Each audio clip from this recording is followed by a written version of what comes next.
Welcome to our channel. This is Harnath. Present మనతో పాటు భీమలింగారెడ్డి sir ఉన్నారు. వారితో మాట్లాడి తెలుసుకుంటాం. నమస్తే సార్. నమస్తే. ప్రజెంట్ మనకి ఒక ఇన్సిడెంట్ జరిగింది మన ఇండియాలోని, కోల్కతాలో. అవును, కోల్కతాలోని R G Kar medical college and hospital అందులో ఒక ఇన్సిడెంట్ జరిగింది. ఒక జూనియర్ డాక్టర్, అంటే ఆమె పేరు చెప్పలేకపోతున్నాము, ఒక జూనియర్ డాక్టర్ ట్రైనీ నిస్సహాయ స్థితిలో చనిపోయి సెమిన్యూడ్గా ఉంది. అది ఎలాగంటే రక్తపు మడుగులో సెమిన్యూడ్గా ఉంది. ఆ రోజు జరిగిన విషయం ఏంటంటే, ఆమెకి నైట్ డ్యూటీ వేశారు. నైట్ డ్యూటీ వేసినప్పుడు దాదాపుగా 36 గంటల సేపు 2 days వర్క్ చేసింది, రెస్ట్ లేక ఆమె టూ ఆ టైంలో తన కొలిప్స్తో కలిసి భోజనం చేయడానికి వచ్చింది. లంచ్ అయిపోయినాక వాళ్ళ కొలిప్స్ వెళ్ళిపోయారు. ఈమె 2 days నుంచి వర్క్ చేసేసరికి 36 hours అంటే సామాన్య విషయం కాదు. ఆమె రెస్ట్ తీసుకోవడానికి అదే సెమినార్ హాల్లోనే, అంటే అక్కడున్న డాక్టర్స్ కి సపరేట్ రూమ్స్ లేవు. అవును, అందుకని ఆమె సెమినార్ హాల్లోనే రెస్ట్ తీసుకోవడానికి కూర్చోయింది. కట్ చేసి అది జరిగింది ఆమె August 8, 2024. కట్ చేస్తే August 9, 2024 ఆమె నిస్సహాయ స్థితిలో చనిపోయి రక్తమగుడులో. అది చూసి వెంటనే మెడికల్ స్టూడెంట్స్ అండ్ డాక్టర్స్, అక్కడున్న ప్రిన్సిపల్ కావచ్చు, ఎవరో హెడ్ కావచ్చు, పోలీసులకు ఇన్ఫార్మ్ చేశారు. ఆ పోలీసులకు వచ్చాక మొత్తం చూశారు, మొత్తం ఎవిడెన్స్ మొత్తం చూశారు. చూసిన వెంటనే వాళ్ళ పేరెంట్స్కి కాల్ చేసి ఇన్ఫార్మ్ చేయలేదు. దాదాపు 5 hours 3 hours తర్వాత వాళ్ళ అమ్మ నాన్నకి మీ అమ్మాయి సూసైడ్ చేసుకుని చనిపోయింది. అది మన కళ్ళ ముందర అంత ఘోరం జరిగింది. కానీ పోలీసులు సూసైడ్ చేసుకొని చనిపోయింది అంటే దానికి అక్కడే డౌట్ వచ్చింది. వాళ్ళ ఫాదర్ వచ్చారు, వాళ్ళ ప్రిన్సిపాల్ కూడా అదే చెప్పారు, మీ అమ్మాయి కూడా సూసైడ్ చేసుకొని చనిపోయిందనే చెప్పారు. వాళ్ళ ఫాదర్కి ఒక డౌట్, మా అమ్మాయి సూసైడ్ చేసుకునేంత పిరికిదైతే కాదు, మా అమ్మాయి ఎటువంటి తప్పు చేసేది కాదు, మా అమ్మాయిని చనిపోవడం కారణం ఏదో ఉంది అంటే అదొక డౌట్ పెట్టుకొని వచ్చాడు.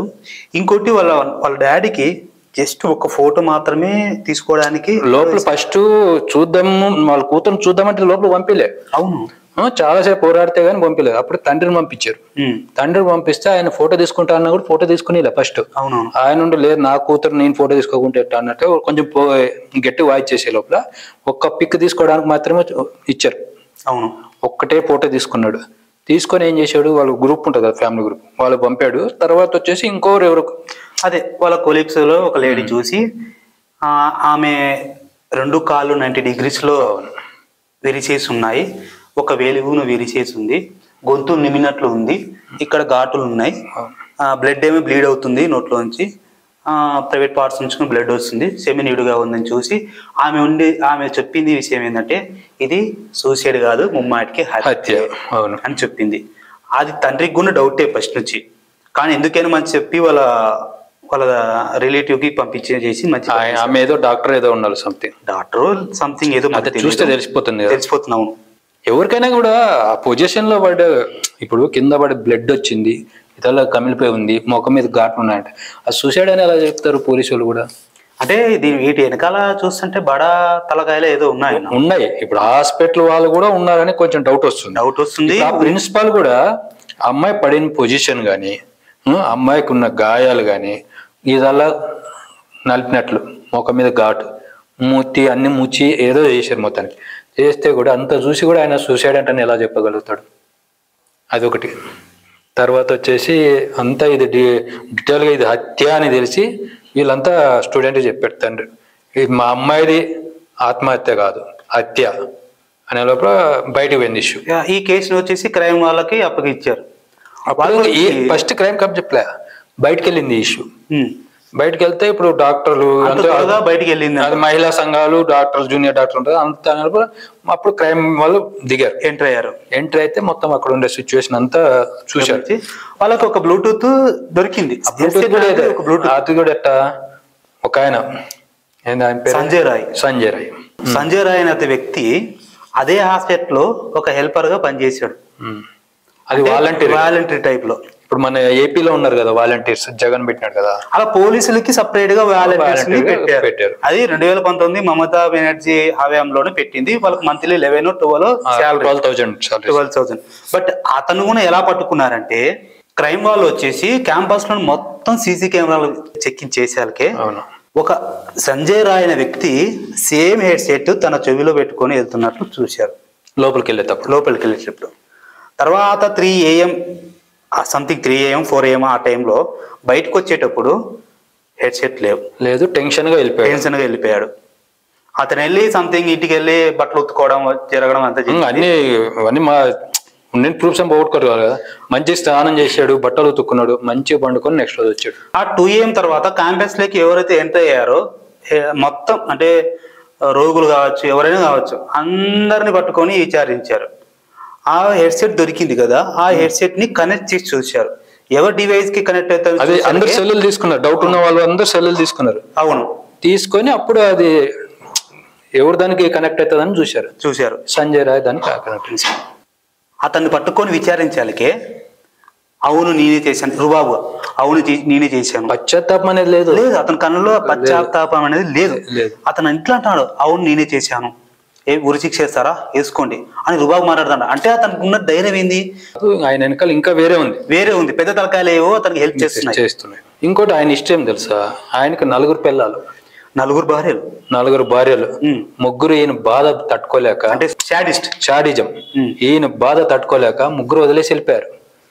4వ ఆమె మాత్రము క్యాన్సర్ వచ్చి చనిపోయిందట. పాప వాళ్ళ అమ్మ ఉంది, 2 చెల్లెలు ఉన్నారు.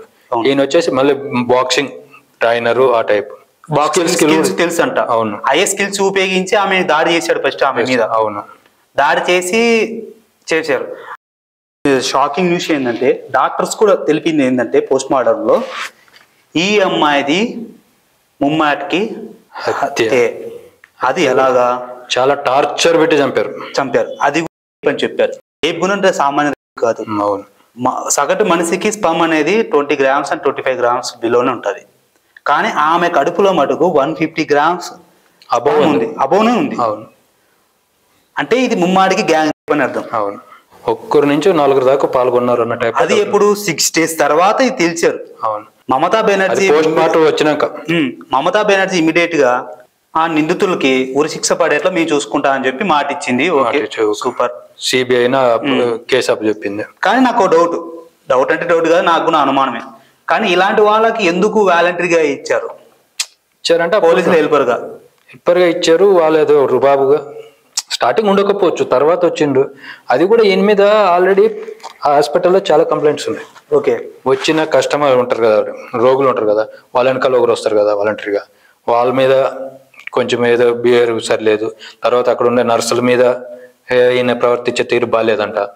ఆయన అంటే ఒక వాలంటీర్లో ఒక రుబాబుగా ఈయన ఏదో మొత్తానికైతే అలా నడిపించాడు. ప్లస్ ఆ రోజు జరిగిన విషయం ఏం తెలుసా, ఈయన వచ్చేసి అంటే 2 పేషెంట్లు తీసుకొచ్చి హెల్ప్ చేస్తుంటాడు ఆయన. అలాగే తీసుకొచ్చేటప్పుడు కూడా పేషెంట్లతో కూడా డబ్బులు కూడా డిమాండ్ చేసేవాడు అంట. బెడ్ కావాలన్నా సౌకర్యం ఏమైనా కావాలంటే ఈయనకి ఇంత డబ్బు ఇస్తే ఆయన అన్నీ చేసి పెడతాడు. ఇది సిబిఐ కూడా అప్పగిచ్చా అంటున్నారు. బట్ సిబిఐ కూడా ఎంతవరకు అప్పు చెప్పారు. ఇంకా దీని వెనకాల ఏముంది తెలుసా, అది ముందే సిబిఐకి అప్పు చెప్పింటే ఇంకా ఫాస్ట్ కేసు వెళ్ళిపోయేదేమో. ఇన్ని రోజు కొంచెం లేట్ అయిపోయింది సిబిఐ వాళ్ళకి అప్పు చెప్పడం. ఇంకోటి ఈయన వచ్చేసి ఆ రోజు జరిగిన రోజు ఈయన వచ్చేసి ఒక పేషెంట్ తీసుకొని వచ్చాడంట. ఆయన వెనకాల వస్తారు కదా ఎవరైనా వాలంటీర్, ఆయన ఈయన కలిసి మందు కూడా తాగారంట వెనకాల. అంటే ఆ పేషెంట్ తాలూకా బంధువులతో మందు తాగి వాళ్ళ పేషెంట్ డిశ్చార్జ్ చేసి అక్కడ పంపించేసి డబ్బులు ఇచ్చి వాళ్ళ క్యాబ్ బుక్ చేసి అతనే దగ్గర నుంచి పంపించి ఈయన తర్వాత ఇక్కడికి వచ్చాడు.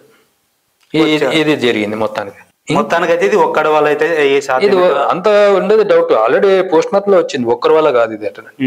ఆయన కూడా ధైర్యం ఏం తెలుసా, నా వెనక బడాబాబులు ఉండరు, ఎవరేం చేస్తారు అనే టైప్ లో ఉండరు. ఇంకోటి తెలుసా, మొన్న రాత్రి వీళ్ళు ధర్నా చేస్తుంటారు, మహిళా సంఘాలు జూనియర్ డాక్టర్లు అందరు ధర్నా చేస్తుంటే వాళ్ళకు 40 మంది చచ్చుకున్నారు.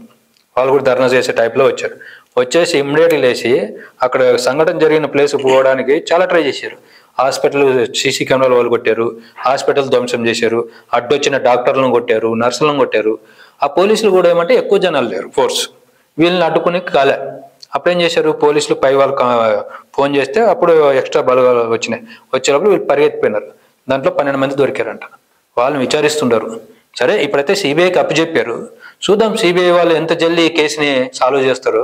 అప్పటివరకు వచ్చి లేట్ చేసే కొద్దీ ఏముంటుందంటే ఆధారాలు ఒక్కొక్కటి పోతూనే ఉంటాయి. అవును, వీలైన తొందరలో ఈ కేసు సాల్వ్ చేయాలని మనం కూడా కోరుకున్నాం. మరి చూద్దాం ఫ్రెండ్స్, దీన్ని సిబిఐ వాళ్ళకి అప్పగించారు. వాళ్ళు ఎంత త్వరగా సాల్వ్ చేస్తే అంత మంచిది. ఇది ఎక్కువ లేట్ చేసే కొద్దీ ఇది సంవత్సరాల కొద్దీ గడుస్తూనే ఉంటుంది. ఉండే ఆధారాలు కూడా ఒక్కొక్కటి ఆధారాలు కూడా మాయమవుతూ ఉంటాయి. చూద్దాం, ఇది త్వరగా సాల్వ్ కావాలని మనం అందరూ కోరుకుంటాం.